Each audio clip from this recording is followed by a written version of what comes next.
Hey everyone, this is Roger from Almost in Full Color. 2 months ago, you remember my little spree of Trials Rising? Well, we're back with the first DLC called Trials Rising 66, which follows Route 66 in the US and is a lot of tracks based off of that theme. This DLC costs $7.99 or part of the Season Pass if you paid the $15. So let's get into this.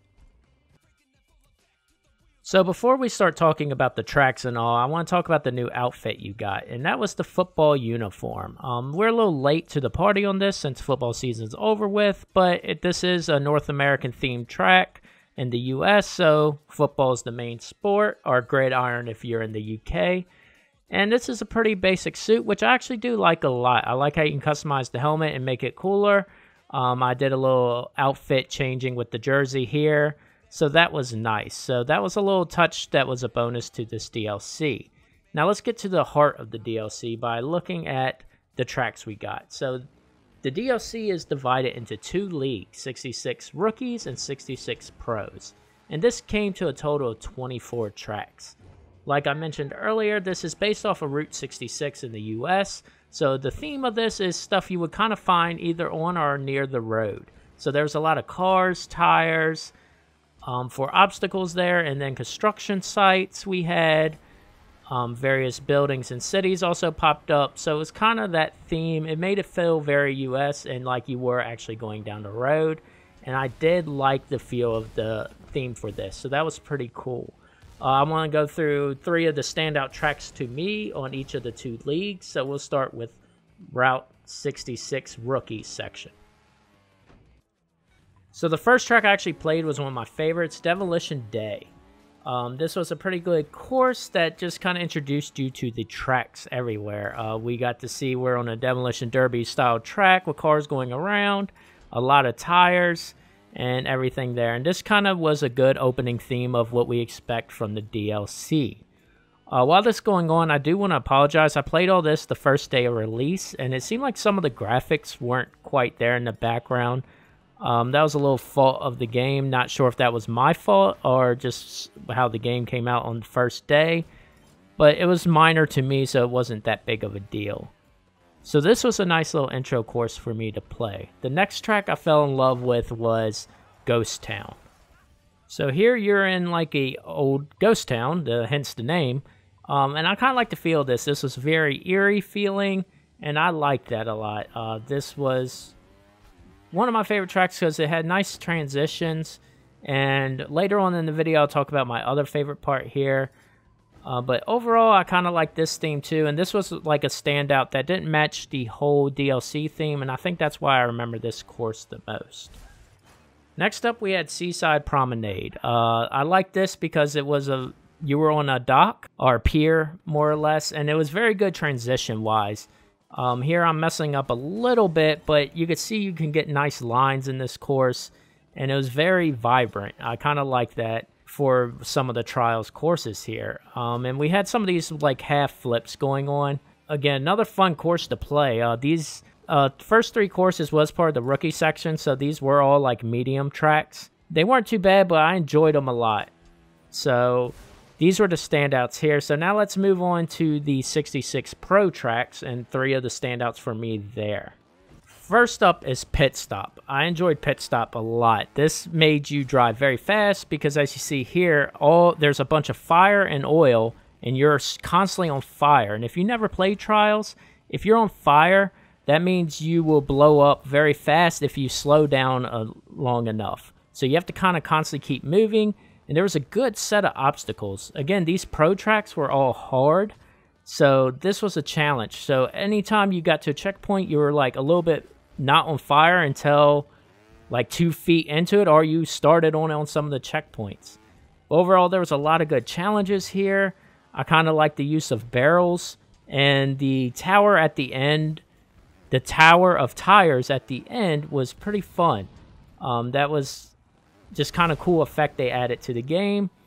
Another challenge here was the checkpoint 6 for me. I kind of enjoyed it once I figured it out, but that was a little standout there. Next up we had Rocky Mountaineer. I enjoyed this a lot because it was kind of a hill climb. I, for some reason, always loved the hill climb tracks. But this one would stand out because it was all logs were the obstacles, and they were pretty hard. Here from checkpoint 1 to 2, there was a nice little gap there with the log at the very end that made it challenging. And then like immediately after to the next checkpoint was more challenge. So I did like this. I like the interaction of this car right there to fall and mess you up. But overall, I did like this track. This was a very good skill track. I did kind of horrible, as you could kind of tell here. So I do want to replay it relatively soon. Finally, to recap some of the favorite tracks that were standouts to me is Cadillac Rancher. I like the concept of this track a lot. It was all kind of buried cars and abandoned area, graffiti all over them all, and this just, the theme of it I liked. Again, I kind of like racing games a lot, so this just made it feel fun, and all these obstacles were a challenge. When I first hit the first car, I realized there was a huge wall, and it was a struggle, and then I didn't get much easier after that. A lot of the cars had the exploding barrels, so you had to make sure you could jump those. They had certain platform gaps you had to hit perfectly. So I like the challenges here, and this was a good course to me, and it definitely fit the theme of the Route 66 they were going for. So this was nice here. So now let's move on to the skill games. The first skill game was the ball game, which we've seen in various other Trials games, where you ride on top of a hamster ball and you have to try to get as far as you can and balance the bike.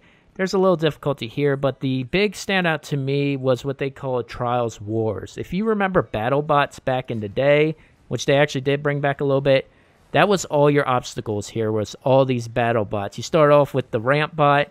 You had to figure out how to get past that. So this skill game was a little slower, actually, for me, because you had to figure out the obstacles, but they were really fun. This hexagon challenge here was pretty cool, really easy to get past. Then you had like this hammer bot.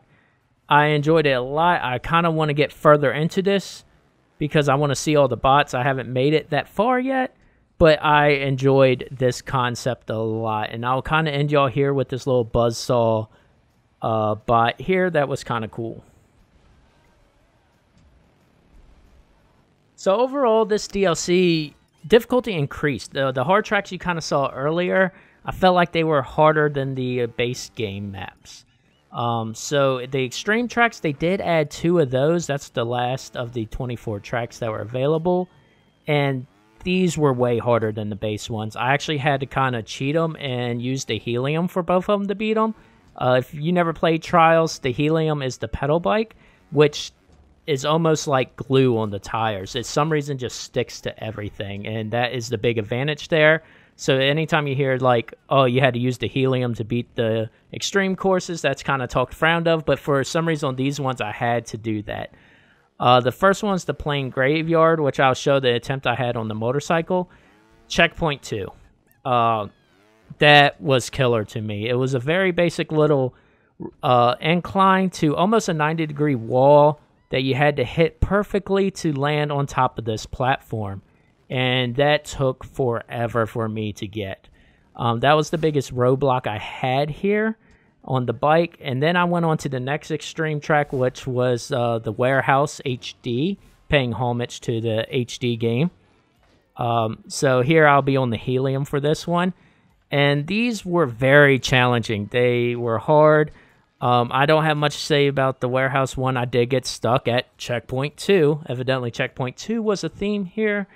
And this had like these 2 barrels that kind of went back behind. So not 90 degrees, but like 100 and some. So you had to hit them at the right angle.